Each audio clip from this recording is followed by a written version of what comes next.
और खबरों की शुरुआत में सबसे पहले बात छत्तीसगढ़ कांग्रेस की। बिलासपुर में एक बड़ा कार्यक्रम जो कांग्रेस ने आयोजित किया था, लेकिन इसी बीच आपसी खींचतान सभी के सामने आ गई। वोट चोर गद्दी चोर कार्यक्रम में उस वक्त बवाल मचा जब अमरजीत भगत को बोलने पर बार बार टोका गया। इतना ही नहीं, जब वो बोल रहे थे तो अचानक से विजय जांगिड़ आकर माइक छीन लेते हैं। मंच पर सचिन पायलट की मौजूदगी में, तमाम बड़े नेताओं की मौजूदगी में ये पूरा घटनाक्रम हुआ। अब ये जब वीडियो सामने आया तो कांग्रेस की फिर से फजीहत हो गई और कांग्रेस की एकता पर सवाल खड़े हो गए। मुख्यमंत्री विष्णुदेव साय ने तंज कसते हुए कहा कि कांग्रेस उलूल जुलूल हरकत कर रही है, हार से बौखलाई हुई है कांग्रेस, देश और प्रदेश में मुद्दा विहीन हो गई है, इसीलिए इस तरह की हरकतें की जा रही है। सभी लोग मिलकर हमारे बीच में अखिल भारतीय कांग्रेस कमेटी के महासचिव पूराजपाल, सभी लोग मिलकर हमारे बीच में अखिल भारतीय कांग्रेस कमेटी के महासचिव पूराजपाल, सभी लोग मिलकर। तो क्या कांग्रेस में सब कुछ ठीक नहीं है, ये सवाल बना हुआ है और मुख्यमंत्री विष्णुदेव साय ने किस तरह से तंज कसा है, पहले वो आप सुन लीजिए। कांग्रेस लगातार हार से इतनी बौखलाई हुई है, वो चाहे देश में चाहे छत्तीसगढ़ में, और ये लोग मुद्दा विहीन हो गए हैं और कोई मुद्दा है नहीं, तो इस तरह से उलझुल हरकत कर रहे हैं। और इस घटना ने कई बड़े सवाल एक बार फिर से कांग्रेस को लेकर खड़े कर दिए हैं। सवाल यह है कि क्या कांग्रेस में सब कुछ ठीक नहीं है।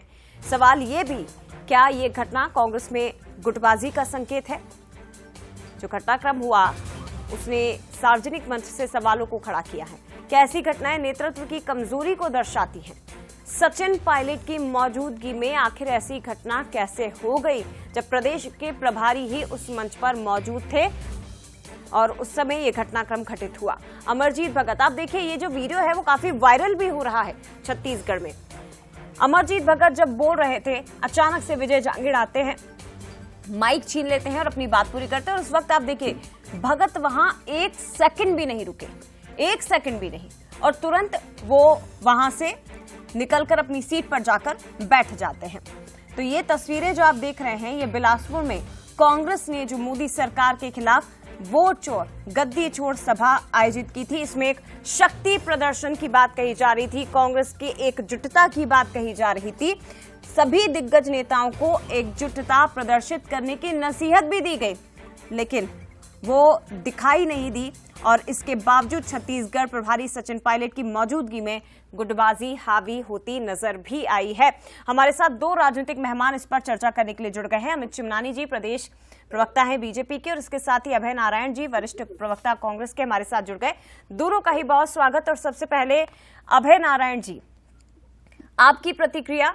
एकजुटता दिखाने के लिए, शक्ति प्रदर्शन करने के लिए इतना बड़ा आयोजन आपने बिलासपुर में किया, लेकिन वहां सार्वजनिक मंच से ही नेताओं को बोलने नहीं दिया गया। अमरजीत भगत जी के साथ जो हुआ है उस पर अब तमाम तरह के सवाल खड़े हो रहे हैं। देखिए, अमरजीत भगत जी अपना भाषण दे रहे थे, इसी बीच में मुख्य अभ्यागत राष्ट्रीय महासचिव छत्तीसगढ़ के प्रभारी सचिन पायलट जी सभी बड़े नेताओं के साथ मंच पर पहुंचे। उद्देश्य था जांगिड़ जी का कि मंच को सूचना दे दी जाए, जनता को सूचना दे दी जाए, कार्यकर्ताओं को बता दिया जाए कि सचिन पायलट जी का आगमन हो गया है। न तो माइक छीनने वाली बात है और न ऐसी कोई घटना घटी है, लेकिन भारतीय जनता पार्टी की सरकार में 2 साल में बताने के लिए कोई काम नहीं है, तो मुख्यमंत्री से लेकर प्रवक्ता तक केवल और केवल उस घटना को दिखा रहे हैं।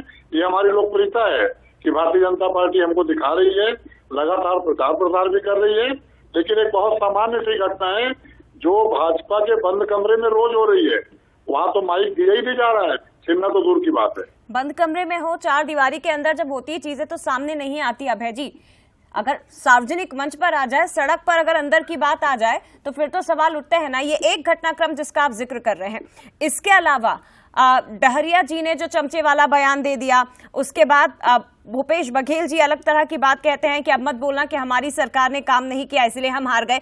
तमाम तरह के बयान उस मंच से सुनाई दिए है ना, जो बताते हैं कि कांग्रेस के अंदर क्या चल रहा है। देखिए, भूपेश बघेल जी ने या शिव डहरिया जी ने वही बातें कही हैं जो सार्वजनिक मंच पे कहनी चाहिए।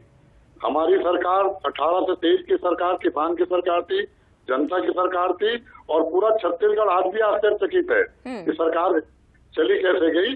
तो वोट चोरी सरकार पूरे देश में इन्होंने बनाई, छत्तीसगढ़ में बनाई। उन्हीं बातों को मन से कहा है कि हम कार्यकर्ताओं को, बब्बर शहर कार्यकर्ताओं को जाकर बताना चाहिए कि हमारी सरकार वोट चोरी से गई है। ठीक है, कुल मिलाकर कांग्रेस के अंदर सब कुछ ठीक है, आप ये कह रहे हैं। अमित जी, कम से कम कांग्रेस के अंदर अगर कुछ ठीक नहीं है तो वो खुलकर सामने आता है। आपके तो बंद दीवारी के अंदर क्या हो जाता है पता ही नहीं चलता, अभय जी कह रहे हैं। और आप क्यों उन पर सवाल उठा रहे जब बीजेपी में सब कुछ ठीक नहीं है? तो अभय जी की राजनीतिक मजबूरी को मैं समझता हूँ। वो जिस चीज को खुद आंख से देख चुके हैं उसको भी नहीं मान रहे हैं। पूरी प्रदेश की जनता ने देख लिया कि अमरजीत भगत जो बड़े आदिवासी नेता हैं, कांग्रेस से पूर्व में मंत्री रहे, बड़े मंत्रालयों को संभाला उन्होंने। तो अगर मान लो मंच से सूचना देनी थी, सचिन पायलट जी आ गए, तो बाद में फिर अमरजीत भगत जी को अवसर देना चाहिए था ना, अगर इतनी सी बात थी तो। लेकिन अमरजीत भगत जी को तो फिर बुलाया नहीं गया। बड़ी बात है कि भगत साहब ने स्वयं ही ये कहा था कि बस मैं अपनी बात समाप्त करने जा रहा हूँ। जो वीडियो वायरल हुआ है उसमें उन्होंने ये कहा कि मैं अपनी बात को समाप्त कर रहा हूँ। लेकिन वहां रे कांग्रेस 5 सेकंड भी उस आदिवासी नेता को समय नहीं देना पसंद किया। इनको चापलूसी करनी थी सचिन पायलट की। सचिन पायलट जी आ गए, अरे आ गए आपके प्रभारी, वो तो 5 सेकंड बाद स्वागत कर लेते आप उनका, या स्वागत कर लिया, या करना था तो अमरजीत भगत जी को ही निवेदन कर देते कि भाई साहब आ गए, आप अनाउंस कर दीजिए। ये माइक को छीन लेना, उनका भाषण बीच में बंद करा देना, उसके बाद उनको बुलाना नहीं। कांग्रेस ने आदिवासी समाज का, आदिवासी नेताओं का अपमान करने का काम किया है। पूरे छत्तीसगढ़ प्रदेश में आदिवासी समाज में करके बहुत ज्यादा। मैं तो बीच में नहीं बोला, हटाया गया चिमनानी की डीएमएस की बात करने को लेकर मंत्री के डीएमएस के आपके बीच में मैं नहीं बोला था। वो आदिवासी नेता का आप लोग इसी रवैये के कारण हारते हैं। आपने पूछा ना हम क्यों हार रहे हैं, इसी रवैये के कारण। आदिवासी अध्यक्ष को बताते हैं आपके बीच में, मैंने आपके बीच में बोला क्या? अभय जी मैंने आपके बीच में बोला क्या? एक सेकंड अभय जी, एक आप लोगों की मैंने मान सम्मान को बताया। आप विद्वान प्रवक्ता हैं, आप लोगों की पोल खुलती है तो बीच में बोलते हैं आप लोग। एक एक करके सर, एक सेकंड अमित जी को सवाल उठा रहे हैं अभय जी। अभय जी बताइए, अपनी बात पूरी करिए सर। मैंने सिर्फ ये कहा कि अमरजीत भगत के मान सम्मान की चिंता हमारे सम्मानित प्रवक्ता साथी को है। हाँ। तो रवि भगत जी ने एक पत्र लिख दिया, डीएमएस फंड के दुरुपयोग का हवाला दिया। वो युवा आदिवासी नेता थे, ठीक है, युवा मोर्चा के अध्यक्ष थे, जिनका भविष्य था। इसका जवाब उनको सुनने का मानता है। ठीक है अभय जी, एक सेकंड, किया गया है, ठीक है, कार्रवाई की गई। ठीक है जवाब भी अमित सुनिए जी। आप।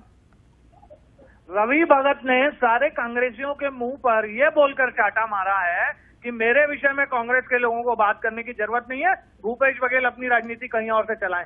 ठीक है, लेकिन ये जो तस्वीरें निकलकर सामने आई है अभय जी, ये भले ही आप इस पर पर्दा डालने की कोशिश कर रहे हो कि कांग्रेस में सब कुछ ठीक है, लेकिन आपको भी ये समझने की जरूरत है शायद कि लगातार चुनाव में कांग्रेस की हार और उसके बाद आगे 2028 की तैयारी अगर आप कर रहे हैं और इस तरह से बड़े नेता कार्यकर्ताओं के सामने ऐसी गुटबाजी उजागर होगी तो फिर कार्यकर्ताओं तक क्या मैसेज जाएगा। फिलहाल बहुत धन्यवाद आपका अभय जी, और अमित जी आपका भी बहुत शुक्रिया बंसल न्यूज के साथ जुड़ने के लिए।